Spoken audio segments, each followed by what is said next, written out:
नमस्कार प्यारे विद्यार्थियों। आशा है आप सभी प्रसन्न एवं स्वस्थ होंगे और वर्तमान समय का सदुपयोग कर रहे होंगे।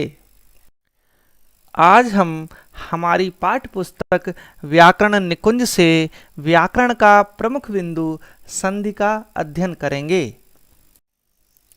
संधि। तो आइए सबसे पहले हम संधि के बारे में जानते हैं। इसकी परिभाषा इस प्रकार है। दो वर्णों के परस्पर मेल से उत्पन्न होने वाले विकार अर्थात परिवर्तन को संधि कहते हैं। नोट: संधि में दो पद होते हैं, अतः हम पहले पद के अंतिम वर्ण तथा दूसरे पद के पहले वर्ण का मेल कराते हैं, जिनके मेल से विकार अर्थात परिवर्तन उत्पन्न होता है। जैसे पर धन उपकार बराबर परोपकार। तो जैसा कि आप देख पा रहे हैं, पर पहला पद है और इसका अंतिम वर्ण है र, और इसमें आ स्वर का निकलना हुआ है। और दूसरा पद है उपकार, इसका पहला वर्ण है उ। तो आ धन उ बराबर ओ।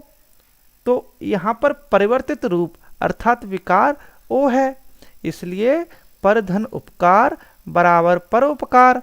और परोपकार में जो ओ की मात्रा का प्रयोग हुआ है, यह हमारी संधि को दर्शाता है।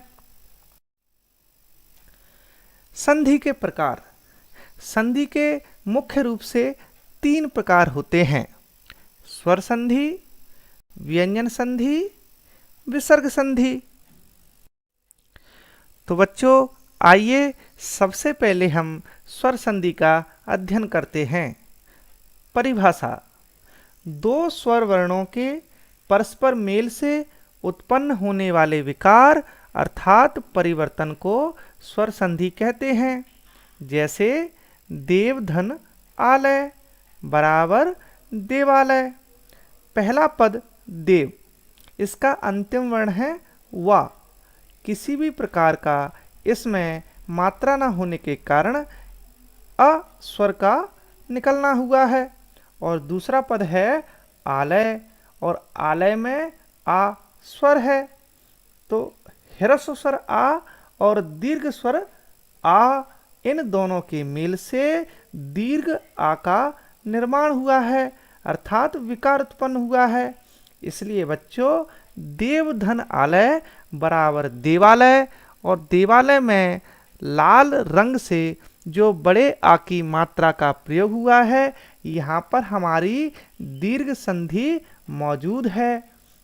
जब भी हम देवालय का वर्ण विच्छेद करेंगे तो यहीं इसी मात्रा से इन दोनों शब्दों का अलग होना रहेगा। स्वर संधि के भेद। स्वर संधि के 5 भेद होते हैं: दीर्घ संधि, गुण संधि, वृद्धि संधि, यण संधि, अयादि संधि। तो विद्यार्थियों, आज हमने इस वीडियो में संधि की परिभाषा, उसके भेद, स्वर संधि की परिभाषा और स्वर संधि के भेद के बारे में जानकारी प्राप्त की। अगले वीडियो में स्वर संधि का पहला भेद दीर्घ संधि के बारे में हम अध्ययन करेंगे।